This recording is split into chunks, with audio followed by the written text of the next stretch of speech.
Hi, I'm Zion, 32 years old, and a software developer who finally achieved the American dream last year by purchasing my first house in Portland. Nothing extravagant, just a modest two-bedroom place that I've poured my heart into making my own. The guest room was my pride and joy, a space for friends and family to stay when visiting. Our Sunday family dinners were usually pleasant affairs, but last month, the atmosphere felt different. Something was off when my parents and pregnant sister Haley arrived. Before I tell you how my family tried to commandeer my home, drop a comment letting me know where you're watching from and hit that like and subscribe button if you've ever had to stand up for yourself against your own family. Buying my house wasn't easy. For 3 years straight, I worked 60-plus hour weeks, took on freelance projects and sacrificed vacations and nights out to save for a down payment. I still remember the day my mortgage got approved, April 12th. I sat in my car outside the bank and cried. Real tears of joy. None of my friends owned property yet. In the current housing market, it felt like a minor miracle that I'd managed to pull it off before hitting my 30s. The house itself isn't anything spectacular by most standards, just 1,600 square feet, with a small yard backing up to a wooded area that gives the illusion of more space. The kitchen needed updating, and the bathroom had that distinct 80s vibe with powder blue tiles, but it was mine. Every squeaky floorboard and drafty window belonged to me, not some landlord who could raise the rent on a whim. That guest room, though, that was something special. I'd invested more in that room than any other part of the house. A quality queen-sized bed with a memory foam mattress, blackout curtains, a small writing desk by the window, overlooking the backyard, and a smart television mounted on the wall. I'd even installed built-in shelves and filled them with books and small mementos that reflected my personality, but weren't so personal that guests would feel like they were intruding. The walls were painted a calming sage green, a color that my friend Thomas, who works in interior design, assured me would make people feel welcome and relaxed. My relationship with my family has always been close but complicated. My parents, Gerald and Martha, are good people who worked hard their whole lives. Dad spent 30 years at the same manufacturing company, and Mom was an elementary school administrator. They provided well for us, but emotional nuance wasn't their strong suit. From early on, there was a clear dynamic. I was the responsible one, and my sister Haley, 3 years younger, was the free spirit. This dynamic meant different expectations. When I got a B on a test, there were questions about why it wasn't an A. When Haley got a C, there was celebration that it wasn't a D. When I wanted to go to a concert in high school, I needed to present a detailed plan, including transportation and emergency contacts. When Haley wanted the same, she just had to promise to be careful. I don't resent my sister for this. It wasn't her fault, but over time it created an unspoken understanding that I would always be held to a higher standard. After college, I stayed in Portland while Haley bounced between cities and jobs, waitressing in Chicago, teaching English in Madrid, working at a ski resort in Colorado. Our parents worried about her lack of direction, but also romanticized her adventures in a way they never did, with my steady career progression in software development. When I bought my house, a new tradition emerged. Sunday dinners at my parents' place became a weekly fixture. Mom would cook, Dad would talk about retirement plans, and Haley would join when she was in town. It was nice a way to stay connected as adults. 3 months ago, Haley dropped a bombshell at one of these dinners. She was pregnant. The father was Marcus, a guy she'd been dating for about 8 months. He worked as a sound engineer at local venues, creative, talented, but with the financial instability that often comes with artistic careers. When she first told him about the pregnancy, he panicked and said he needed time to process. This left Haley uncertain about their future together. My parents' reaction to the pregnancy news was surprising. Rather than the concern or disappointment I half expected, they were ecstatic. Overnight, my mother transformed our childhood bedroom into a shrine to her unborn grandchild. She bought tiny clothes, researched the safest cribs, and downloaded a dozen apps tracking fetal development. My father started talking about college funds and family names. Their enthusiasm seemed to bypass any practical concerns about Haley's single status, uncertain relationship, or lack of stable income and housing. Throughout this whirlwind, I tried to be the supportive brother. I listened to Haley's fears during late-night phone calls. I loaned her money for medical appointments before her insurance kicked in. I helped her research parenting resources and create a budget. When she stayed overnight at my place to avoid our parents' overwhelming excitement, she used that guest room and commented on how peaceful it felt. That room meant more to me than just a place for visitors.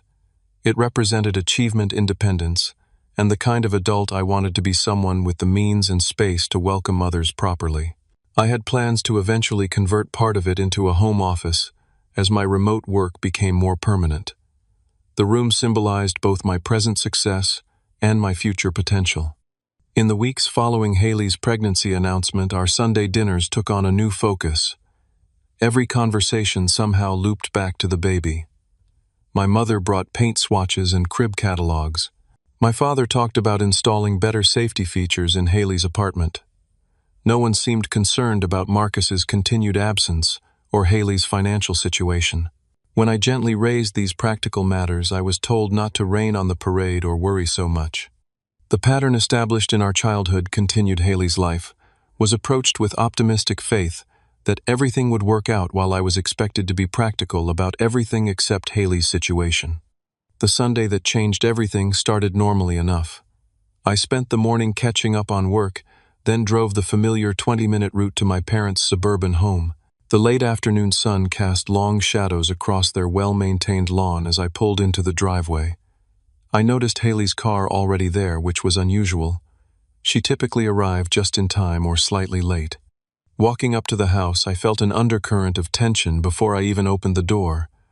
Call it intuition, or just years of experience reading my family's moods, but something felt off. The usual sounds of my mother bustling in the kitchen, or my father watching sports in the living room, were absent. Instead, there was a strange, expectant quiet. "I'm here," I called out as I entered, hanging my jacket on the hook by the door, the same hook that had been mine since elementary school. In the dining room, my mother responded, her voice carrying an unusual pitch of barely contained excitement. They were all seated already, another departure from our usual routine of informal gathering in the kitchen while the final dinner preparations took place. My father sat at the head of the table, drumming his fingers on the wood. My mother was arranging flowers in a vase I hadn't seen before.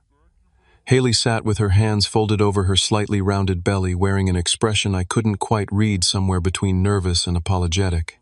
"Am I late?" I checked my watch, confused by the formal setup. "Right on time," my father said, checking his own watch, as if confirming a scheduled appointment rather than a family meal. "We're just eager to get started. Your mother made pot roast." The table was set with the good china, the set reserved for Thanksgiving and Christmas, and there were candles unlit but positioned as if for a special occasion. My mother had prepared all my favorite foods: pot roast with carrots and potatoes, homemade rolls, and I could smell apple pie baking in the oven. It felt like a birthday dinner, except it wasn't anyone's birthday. As we began to eat, the conversation felt forced. My mother peppered Haley with questions about how she was feeling, if she was getting enough rest, if the prenatal vitamins were helping with her morning sickness. My father kept steering the conversation toward baby-related topics. Had Haley thought about names yet? Was she hoping for a boy or a girl? Did she want to know the sex before birth, or be surprised? Throughout this, Haley responded quietly, picking at her food more than eating it. Her typical animated storytelling was absent. She didn't make eye contact with me, which was particularly strange. I tried introducing neutral topics: a new project at work, a hiking trail I'd discovered near my house, a documentary I thought they might enjoy, but each attempt fell flat with minimal responses before someone circled back to the baby. My father checked his watch at least 5 times during the main course. My mother refilled Haley's water glass so frequently it became almost comical. The whole scene felt like bad community theater, everyone reciting lines without conviction while waiting for the main act. Finally, as my mother served the apple pie, my father cleared his throat with deliberate drama. He set down his fork, folded his hands on the table, and looked at me with what I recognized as his important announcement expression, the same look he'd worn when telling us about job changes or the time he'd decided to surprise my mother with a 20th anniversary cruise. "Zion," he began, his voice taking on a formal quality. "We've been thinking about the baby situation, and we've come up with the perfect solution." I nodded, taking a bite of pie, and assuming they were going to mention helping Haley with her apartment, or perhaps offering to host her at their house until she figured things out with Marcus. Your guest room would make an ideal nursery, he continued. It gets great natural light, it's a good size, and you have that second bathroom right across the hall. I froze mid-chew, the sweet taste of cinnamon and apple turning to cardboard in my mouth. We've already started looking at cribs and changing tables, my mother jumped in, excitement bubbling over. We found the most beautiful set at Burlington Baby. Solid wood converts to a toddler bed later. We thought the white would go nicely with your sage green walls. It's being delivered to your address next Tuesday, my father added casually, as if discussing the weather. We got a great deal, 20% off the floor model. The silence that followed felt thick enough to slice. I set down my fork, carefully aware that my hand had started to tremble slightly. Across from me, Haley studied her plate with intense concentration. I'm sorry, I finally managed, my voice sounding strangely distant to my own ears. You've ordered furniture. For my house. Without asking me. My mother waved a dismissive hand. We knew you wouldn't mind. You're always saying how that room doesn't get enough use. I've never said that, I replied, still struggling to process what was happening.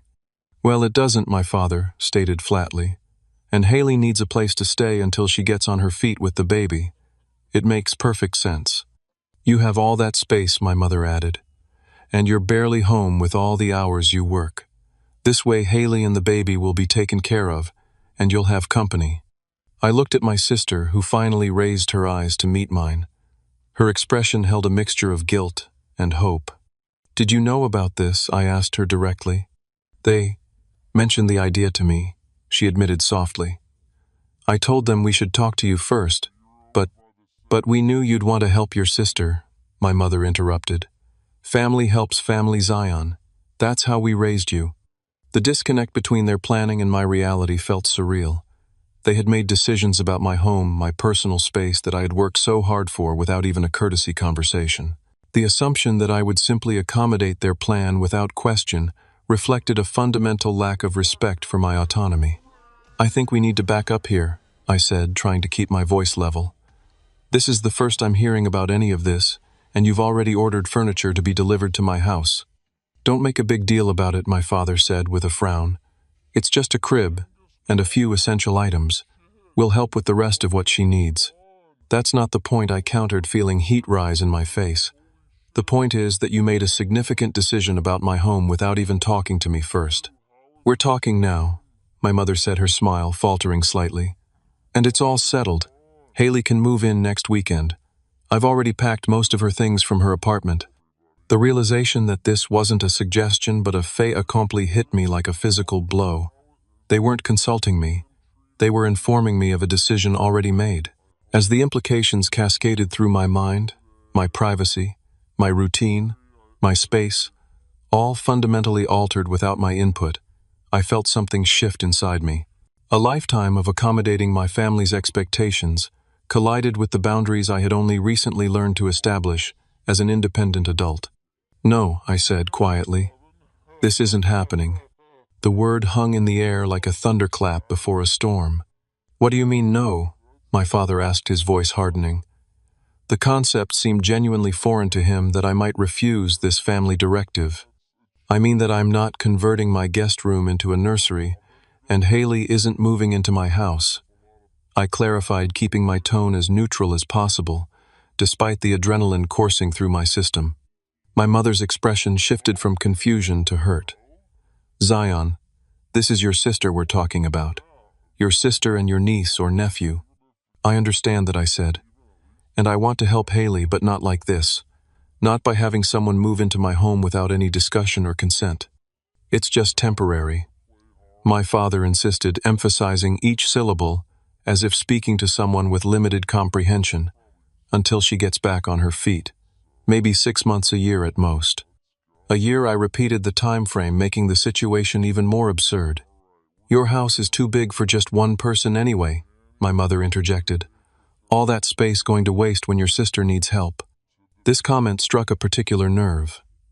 My too big house was a modest 2-bedroom that I had stretched my finances to afford specifically so I could have a guest room and home office. The suggestion that my personal space was somehow wasted if not being used by others felt deeply invalidating.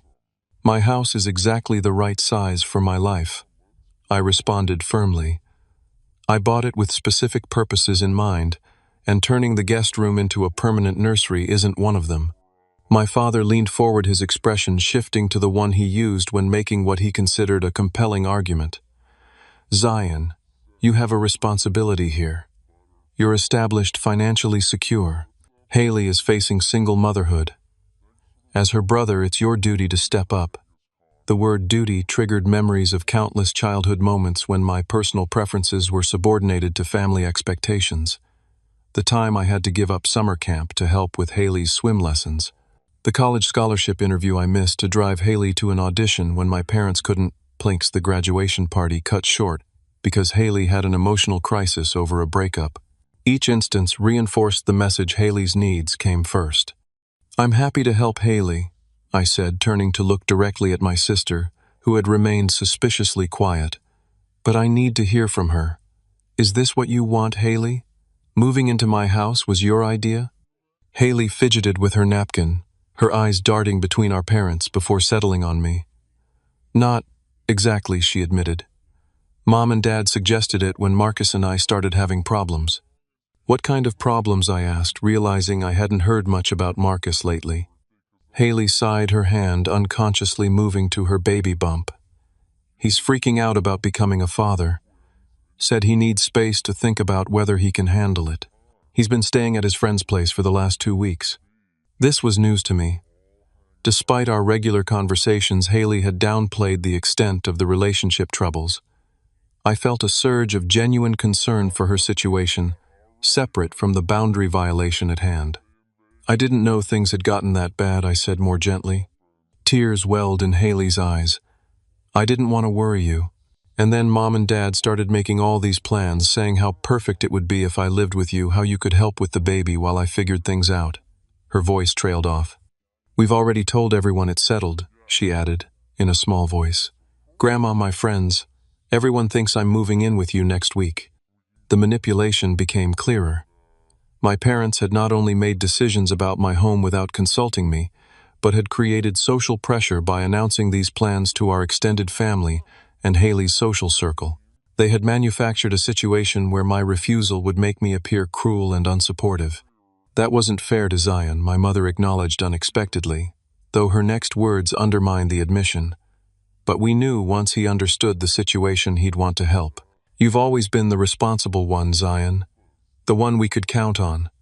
And there it was, the familiar pattern laid bare.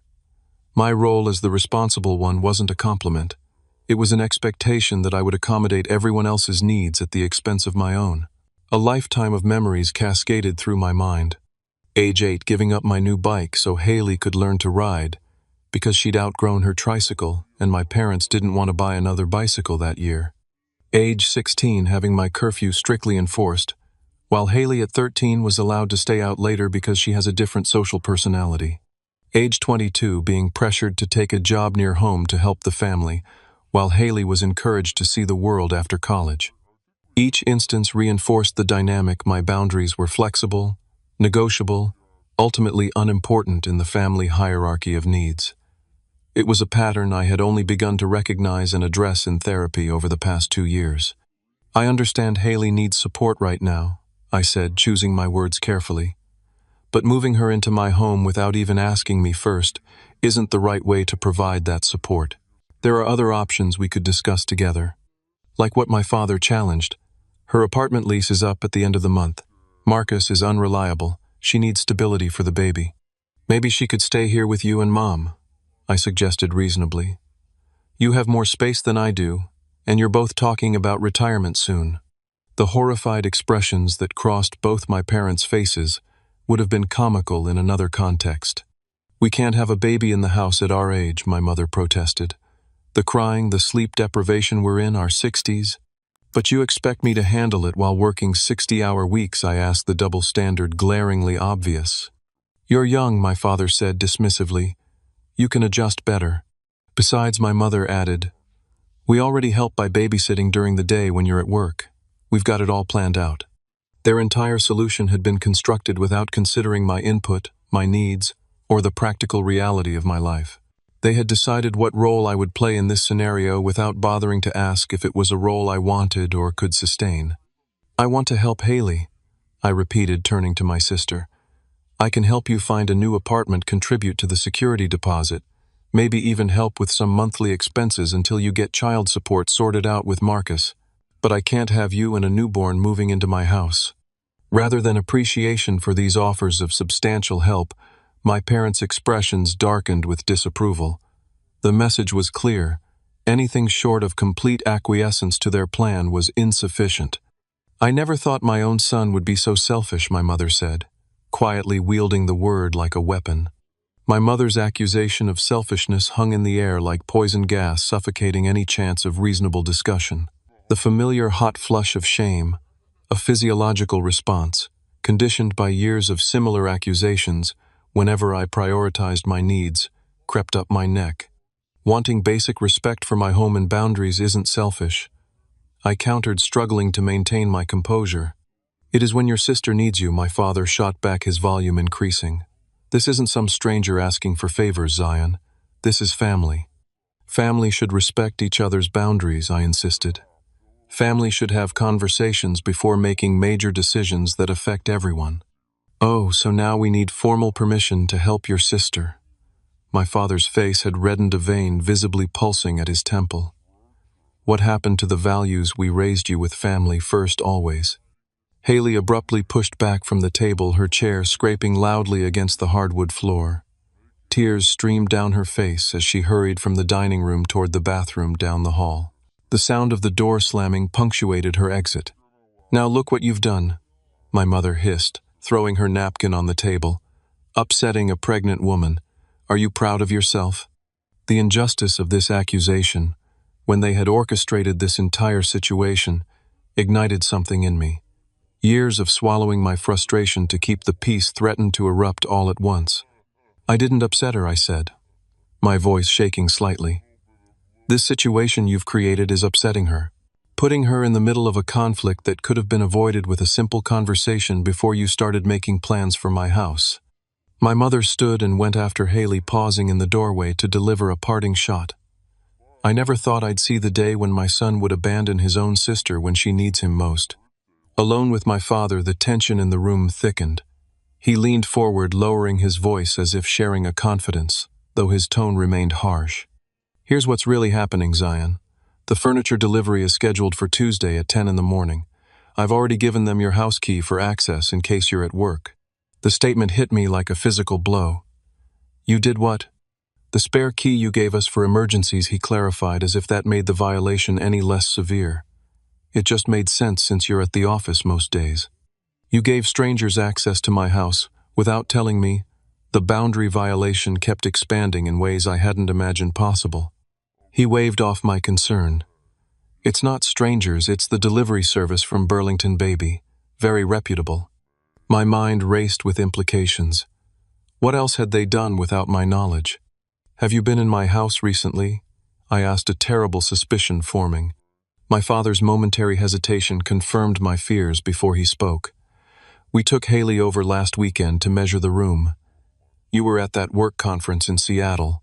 You entered my house when I wasn't home, without asking or even telling me." Each revelation felt worse than the last. "Don't be so dramatic," he dismissed. "We're your parents, not burglars. We were just helping Haley plan the nursery layout. She thinks the crib would look best under the window, but your mother is concerned about drafts." The casual way he referenced their trespassing and redesign plans for my home left me momentarily speechless. I struggled to process the multiple violations of trust and respect occurring simultaneously. "We even picked up some paint samples," he continued, oblivious to my mounting horror. "That sage green is nice, but something warmer would be better for a baby. Haley likes a pale yellow." "You're planning to repaint my guest room?" I asked incredulously. "Well, it won't be a guest room anymore," he stated, as if explaining something obvious to a child. "It'll be the nursery. Try to keep up, Zion." The condescension in his tone broke something in me. The careful restraint I'd maintained began to crumble. "This is insane," I said, my voice rising despite my efforts to stay calm. You can't just decide to renovate parts of my house without my permission. I own that house. It's my property, not a family commune. My father's expression hardened. Don't take that tone with me. We're trying to solve a family crisis here, and you're acting like we're imposing on you. This is your niece or nephew we're talking about. And I care about them, I insisted. But that doesn't mean surrendering my home and privacy without any say in the matter. Privacy, he scoffed. What do you need all that privacy for anyway? It's not like you're bringing home a different girl every weekend. The jab at my relationship status, I'd been single for about a year following a difficult breakup, felt particularly low. It also revealed another dimension to their plan. They saw my single status as making my space available for family use, as if being unmarried meant my home was somehow less legitimate, less mine. My relationship status has nothing to do with this, I said firmly, and it doesn't make my home any less mine. My mother returned to the dining room, her expression grim. Haley's lying down in her old room. Her blood pressure seems elevated. I hope you're satisfied. Before I could respond to this blatant guilt trip, she continued with what felt like a rehearsed speech. There's something else you should know, Zion. Your father and I have been talking, and we think it's only fair that you help with Haley's expenses for the baby. She'll need a lot of support, and since you're doing so well financially, the audacity left me momentarily stunned. Not only were they planning to move my sister into my house without permission, but they also expected me to financially support her and the baby. Let me get this straight, I said slowly. You want me to give up my guest room privacy and routine to house my sister and her newborn, and you expect me to help pay for the baby's expenses? Don't say it like that, my mother chided. You make it sound like a burden instead of a blessing. This is your family, your own flesh and blood. And what about my life? My choices? Don't they matter at all in this family? My father's face darkened. When you have a child depending on you, you'll understand that personal convenience takes a back seat. Your sister needs our help, all of our help. I've offered help, I reminded them. Financial assistance, help finding an apartment, ongoing support. But that's not enough for you, is it? The only acceptable solution is the one where I sacrifice my home and autonomy. Now you're just being unnecessarily difficult, my father declared, his patience visibly evaporating. This isn't a negotiation, Zion. It's what's happening. The furniture arrives Tuesday. Haley moves in next weekend. If you really care about your sister, you'll stop making this harder than it needs to be. The ultimatum was clear: acquiesce to their plan, or be labeled selfish, uncaring, a bad brother. It was emotional blackmail, pure and simple. My heart pounded in my chest. Sweat beaded along my hairline. A familiar tightness constricted my breathing. The physical manifestations of the stress response that had become all too familiar in family conflicts throughout my life. In the past, this was the moment I would cave. The physical discomfort of conflict, combined with the emotional weight of their disapproval, typically led me to surrender my position to restore peace. I'd done it countless times before, swallowing my objections, accepting their decisions, adjusting my life to accommodate family demands, while receiving minimal consideration in return. But something was different this time.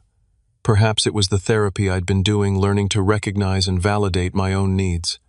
Perhaps it was the hard-won independence represented by my home. Or perhaps it was simply that this boundary violation was so egregious, so fundamentally disrespectful, that acquiescence felt impossible.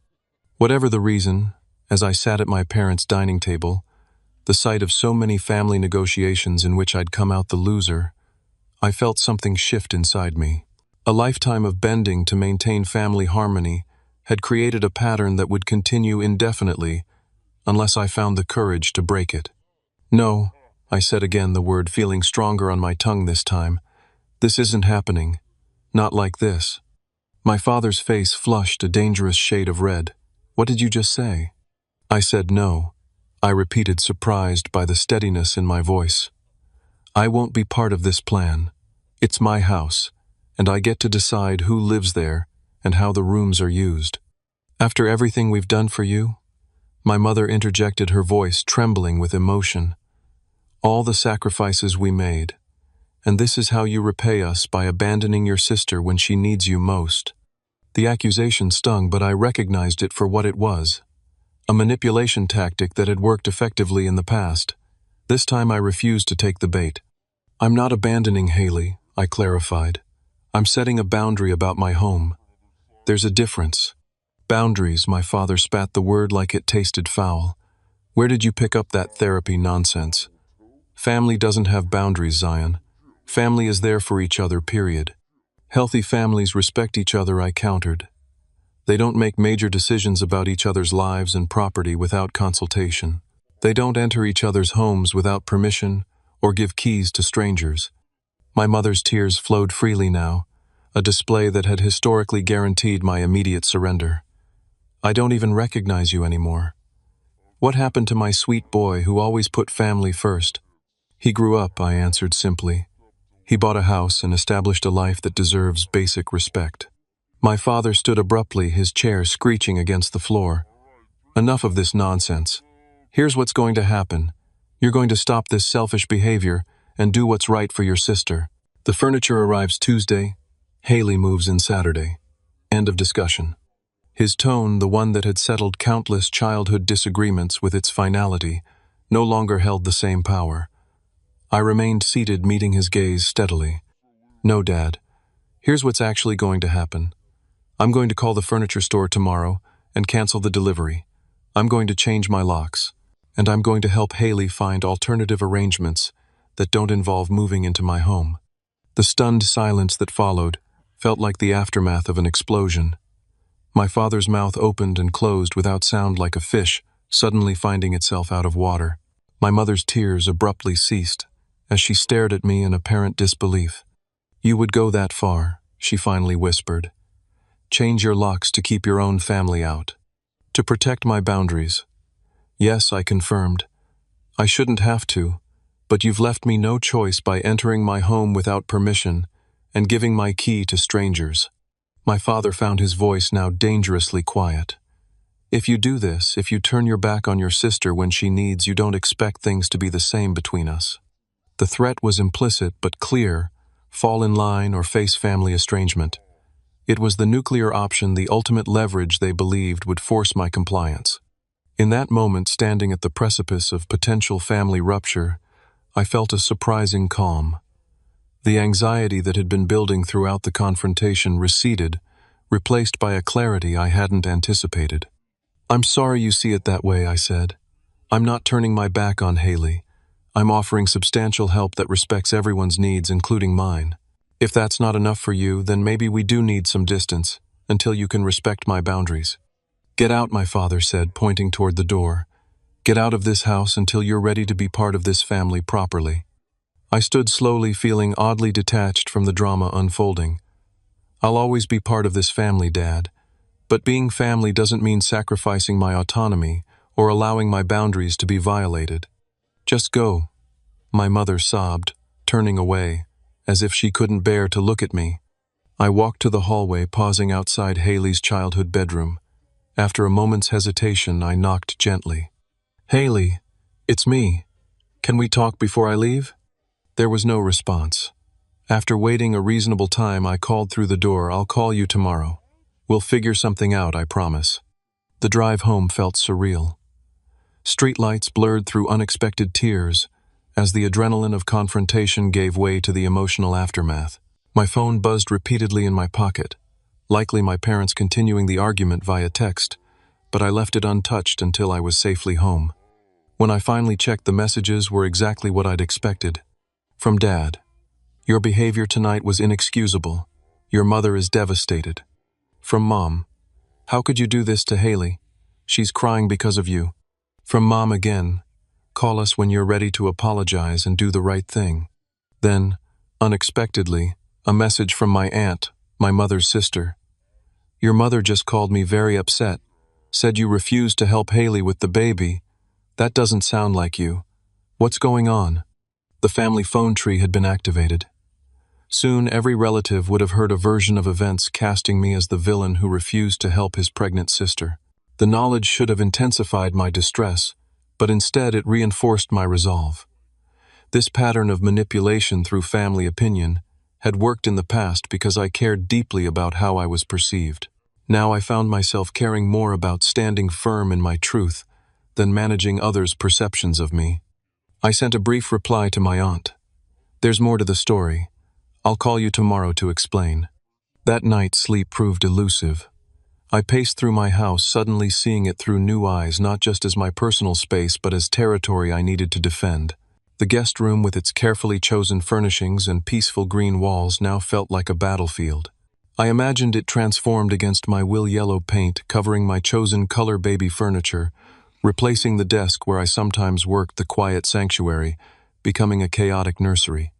Around 3 in the morning, my phone rang with a call from Haley. I answered immediately. "Are you okay?" I asked. Her voice sounded congested from crying. "Number, everything's a mess. Mom and Dad are furious, and I'm caught in the middle." "I'm sorry about that," I said sincerely. "None of this is your fault." "Isn't it though?" she countered. "If I hadn't gotten pregnant, if I'd been more careful with Marcus." "Haley, stop. Your pregnancy isn't the issue here. The issue is Mom and Dad making decisions about my home without my input or consent." A long pause followed before she spoke again. "They really didn't tell you anything before tonight, did they?" "Not a word," I confirmed. "Did they let you believe I knew about this plan?" "They said they'd run it by you, and you were on board with the general idea," she admitted. "I should have checked with you directly. I'm sorry." Her apology, the first anyone had offered me since this began, loosened something tight in my chest. "It's okay. We can figure this out together without them dictating terms." "I don't know what to do, Zion," she said, her voice small. "My lease is up. Marcus is being flaky, and I'm scared about doing this alone." "You're not alone," I assured her. "I'm here for you, just not in the way Mom and Dad decided. Can we meet tomorrow, just the two of us? Talk through some real options." She agreed to meet for coffee the next afternoon. As I finally fell into an exhausted sleep around dawn, I realized the weekend had become a crucible testing not just my relationship with my family, but my relationship with myself and my own autonomy. The next morning brought new challenges. A call from the furniture store confirmed my parents had indeed scheduled a delivery to my address. When I attempted to cancel it, I discovered they had paid a non-refundable deposit using my name and address. Untangling this required multiple calls and the humiliating explanation that no, I hadn't authorized this purchase. Later, a text from my father informed me that he had told the neighbors to expect delivery trucks on Tuesday, adding another layer of social complication to unwind.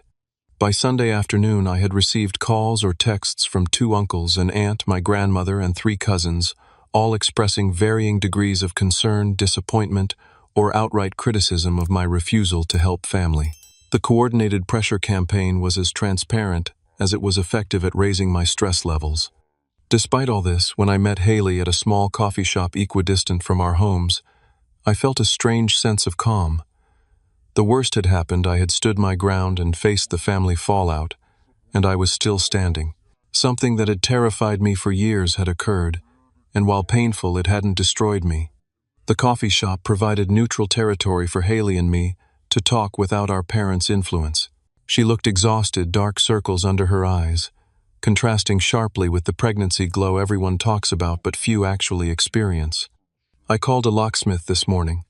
I told her after we'd settled with our drinks decaf for her triple espresso for me after my sleepless night. "They're coming tomorrow to change all the locks." She winced, but nodded understanding. "I don't blame you. What Mom and Dad did was way over the line." Her acknowledgement felt like a small victory. "I also spoke with my therapist," I continued.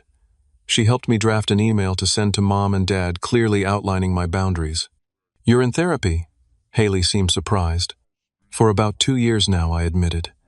"It's been helping me recognize some unhealthy patterns in our family dynamic." Haley stirred her coffee thoughtfully. "Like how they've always treated us differently.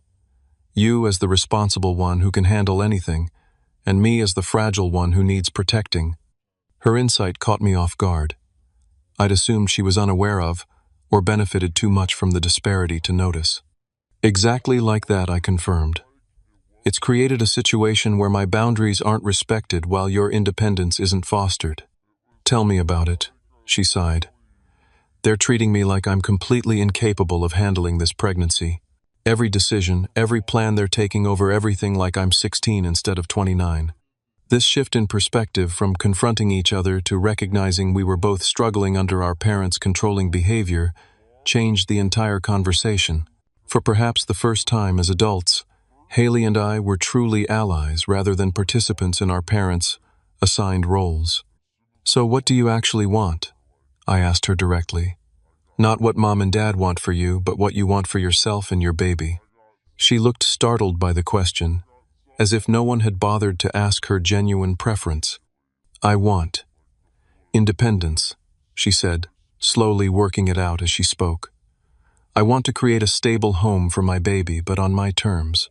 I want Marcus involved if he's willing to step up, but I need to be prepared to do this alone if necessary."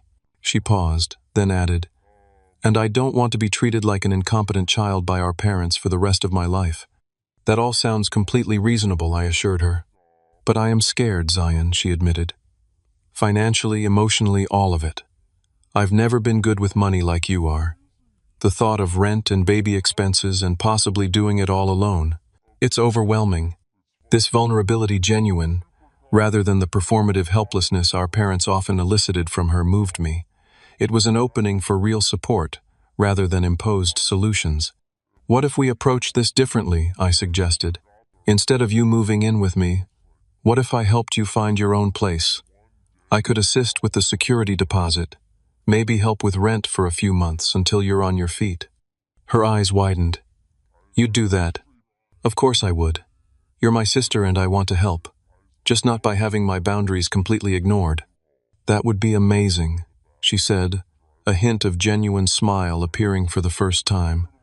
"I'd feel so much better having my own space that's just for me and the baby." We spent the next hour looking at apartment listings on my laptop. With my financial help, she could afford something decent in a safe neighborhood not far from my place. We created a realistic budget accounting for baby expenses, explored daycare options, and discussed potential work-from-home opportunities that would allow her more flexibility as a new mother. "What about Marcus?" I asked eventually. "Where does he stand in all this?" Haley's expression clouded. "I honestly don't know. He panicked when I told him about the pregnancy, but he hasn't completely disappeared. He texts to ask how I'm doing, but whenever I try to discuss concrete plans, he gets vague." "Have you told him about mom and dad's plans?" I asked carefully. "God, no," she said with a small laugh. "That would send him running for sure. Hey, not only am I pregnant, but my parents are trying to move me into my brother's house and convert his guest room into a nursery without asking." Real reassuring to a guy already freaking out about commitment. Her humor about the situation suggested a healthier perspective than I'd given her credit for. It reinforced my growing realization that our parents' infantilizing approach to Haley was more about their needs than hers. "Maybe we should talk to him," I suggested. "Not pressure him, but at least give him a chance to step up if he wants to. Sometimes guys need a little time to process big changes." She considered this. "Maybe. He's not a bad person, just scared. And mom and dad treating him like he's already failed as a father hasn't helped." By the time we parted, we had a concrete plan. I would help Haley secure an apartment with a short-term lease to give her flexibility. We would meet with Marcus together to discuss co-parenting possibilities without pressure or judgment. Most importantly, we would present a united front to our parents, making it clear that we had our own solution that respected everyone's needs and boundaries. The confrontation with our parents took place the following weekend at their house again, but under very different circumstances. I had changed my locks, canceled the furniture delivery though it cost me the non-refundable deposit, and sent a clear email outlining my boundaries and the consequences for violating them. The responses had been predictably emotional accusations of selfishness, family disloyalty, and dramatic declarations of parental heartbreak. But I had remained firm. Haley and I arrived together, a deliberate choice to demonstrate our united front. My father opened the door with a frosty expression that suggested he viewed my presence as a conditional privilege rather than a right. "We're here to talk," I said simply. "All of us as adults." The living room felt charged with tension as we settled into our seats. My mother's red-rimmed eyes suggested she'd been crying, while my father's rigid posture communicated defensive anger. "Haley and I have been working on a solution," I began without preamble. one that respects everyone's needs and boundaries. "We don't need to hear about your boundaries again," my father interrupted. "We get it. You won't help your sister." "That's not true," Haley interjected with surprising firmness. "Zion is helping me, just not in the way you decided without asking either of us." Her defense of me clearly caught our parents off guard. The script they'd been following, dutiful daughter abandoned by selfish brother, suddenly didn't match the actual dynamics in the room. Together we outlined our plan: the apartment I would help Haley secure, the financial support I'd provide, the co-parenting discussion with Marcus, and the boundaries that would allow all of us to support Haley while respecting each other's autonomy. "This won't work," my mother protested immediately. "Haley needs family around her, not some impersonal apartment." "I'll be 5 minutes away," I pointed out. "Close enough to help, but with separate living spaces. And I need my own place," Mom, Haley added. "I'm about to become a mother myself. I need to establish my own home, not move into someone else's." My father shook his head, unconvinced. "This is unnecessarily complicated. Our plan was simpler and more economical." "Your plan didn't consider what either of us actually wanted," I replied. "This solution addresses Haley's needs for support while respecting my home and privacy." The discussion continued in circles, with my parents raising objections that Haley and I calmly addressed. The breakthrough came unexpectedly from a source none of us anticipated. Halfway through the tense conversation, the doorbell rang. My mother answered and returned with Marcus looking nervous but determined. "Sorry to interrupt," he said, glancing around at our surprised faces. "Haley texted me. You were all talking about plans for the baby. I thought I should be here." The dynamic shifted instantly. My parents, who had been dismissing Marcus as unreliable and uncommitted, suddenly had to contend with his physical presence and apparent interest in being involved. "I know I freaked out at first," he addressed Haley directly. "It was a lot to process. But I've been thinking about everything, and I want to be part of our baby's life. A real part, not just weekends or whatever." The conversation that followed transformed our family planning entirely. Marcus had been exploring options too, looking at 2-bedroom apartments he and Haley could afford together, researching parent-friendly employers with better benefits, even taking an online course about infant care. "I'm still scared," he admitted candidly. "But I want to try to make this work, us raising our kid together, even if we're figuring out our relationship as we go." His sincerity was palpable, and even my skeptical father seemed impressed by his willingness to face the situation directly. By the end of the afternoon, a new plan had emerged. Haley and Marcus would find an apartment together with my financial help for the initial expenses. My parents would provide childcare support when needed, and I would be the involved uncle I'd always planned to be, on my terms. This solution, organic, collaborative, and respectful of everyone's agency, accomplished what my parents' high-handed planning never could. It created a sustainable support system for Haley and her baby, while preserving the boundaries necessary for healthy adult relationships. As Marcus and Haley left together discussing apartment viewings scheduled for the following day, I saw my mother watching them with a mixture of emotions: pride, concern, and perhaps a touch of loss, as she recognized her daughter truly stepping into independent adulthood. "This might actually work better," she admitted quietly to me, the first acknowledgement that our solution had merit. "It will," I assured her, "because everyone had a voice in creating it, instead of having it imposed on them." The first Sunday dinner after our confrontation was undeniably awkward. Conversation remained stilted, with my mother's excessive politeness and my father's minimal engagement, creating an atmosphere that felt more like a business meeting than a family gathering. Haley and Marcus attended together, their united presence changing the family dynamic in ways still being negotiated. "How's the apartment hunting going?" I asked them, attempting to navigate toward neutral territory. "We found a place," Haley announced, genuine excitement breaking through the tension. 2 bedrooms in that new complex on Riverside. We sign the lease next week." My mother's smile looked slightly forced. "That's wonderful, though it seems far from everything." "It's 10 minutes from Zion's place, and 15 from yours," Marcus pointed out reasonably. "Plus it has that playground right across the street, and is within walking distance of the pediatrician's office we like." The practical considerations he raised, evidence of real planning rather than impulsive decisions, seemed to catch my parents off guard. They were adjusting slowly, and sometimes reluctantly, to the reality that Haley and Marcus were taking responsibility for their situation rather than surrendering control to parental authority. Over the following months, a new pattern gradually established itself. The initial frost of disapproval thawed as my parents witnessed Haley and Marcus creating a stable home for their coming child. My mother redirected her enthusiasm for grandparenthood into more appropriate channels, organizing a proper baby shower, purchasing practical gifts with permission, offering advice when asked, rather than imposing it unilaterally. My father took longer to adjust his pride, still bruised by my unprecedented resistance to his authority. But even he eventually found his place in the new family arrangement, helping Marcus install baby safety features in the new apartment, and offering cautious financial advice when solicited. My relationship with Haley deepened in unexpected ways. The shared experience of standing up to our parents' controlling tendencies created a new bond between us. We began meeting regularly for lunch, just the two of us, building the adult-sibling relationship we'd never quite managed to establish before. "You know what's weird?" she commented during one of these lunches, her pregnancy now in its third trimester. "I think Mom and Dad actually respect me more now that I'm making my own decisions instead of just going along with their plans. They're adjusting to seeing us as actual adults," I agreed.